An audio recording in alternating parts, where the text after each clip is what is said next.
Patrice Evra was talking about the year Sir Alex Ferguson retired, and the apparent transfer dealings that Sir Alex Ferguson wanted before he left, and he was convinced, both by what he heard from Sir Alex and from Cristiano Ronaldo, that the return for Ronaldo was definitely on the cards that summer, along with the acquisition of Gareth Bale before he ended up at Real Madrid. And the Ronaldo return story, I think, is and has been in the paper probably since the day he left. And I think as a United fan sat watching, I think that summer, I think probably would have been the one chance to actually get him back. And was probably the closest that it ever was until Sir Alex retired. There's two ways you can look at this, Ed, and there's some mystery around Sir Alex Ferguson retiring, and this, what Paddy Evra has come out and said yesterday, adds more fuel to that there's more than meets the eye in terms of him just resigning and retiring. And then you look at the other side, which is that team was one or two players away from being an absolute unstoppable force in Europe. Because you think there was Robin Van Persie at the peak of his powers. More than likely Wayne Rooney would have been moved on if you brought in both Gareth Bale and Cristiano Ronaldo. It's just so lethal going forward. I still think we may have needed a central midfielder or two and possibly a centre half. Well, it's a case of what if. How long would Sir Alex have stayed if both Ronaldo and Bale had turned up on the right and left wing at Old Trafford? How would it have changed the dynamic of that team and obviously the fortunes of what happened under David Moyes? Yeah. Would you have seen such a rapid decline in some of these players? You know, like Nemanja Vidic, Rio Ferdinand, even Robin Van Persie. I don't want to say fell off a cliff, but almost took their foot off the gas when David Moyes came in. And it was clear that something was very, very wrong there. Yeah. Behind the scenes. So I think a lot of it was David Moyes rubbing people up the wrong way, especially established superstars like those you just mentioned. And particularly with players of that ilk, players of that quality.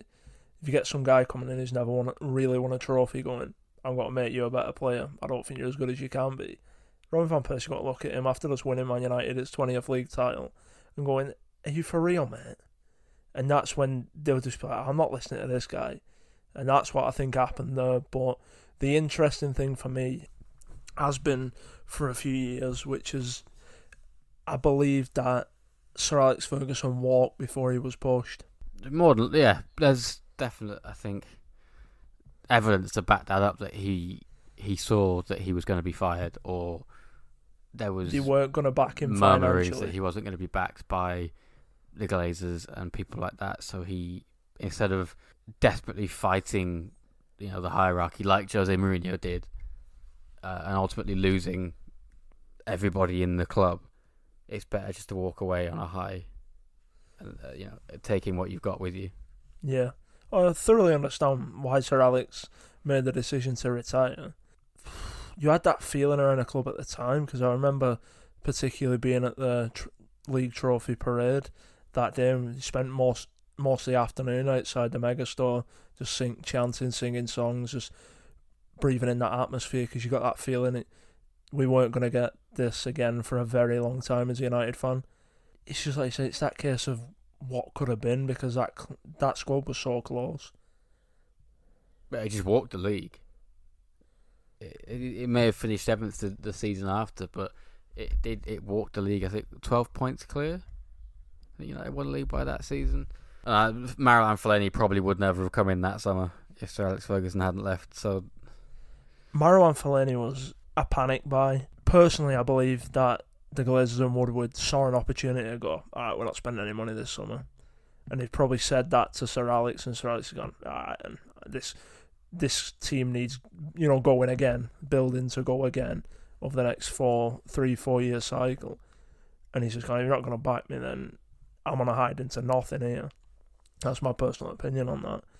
And I feel as though they've got Moyes in, and he's just gone, oh yeah, I'm at Man United, deer in the headlights type thing. And they've fed him the yarn of, oh, we'll go and get Gareth Bale, we'll go and get Cesc Fabregas. And then once he realised those players weren't available, it was, alright, I'll just start go to Everton and get Marouane Fellaini.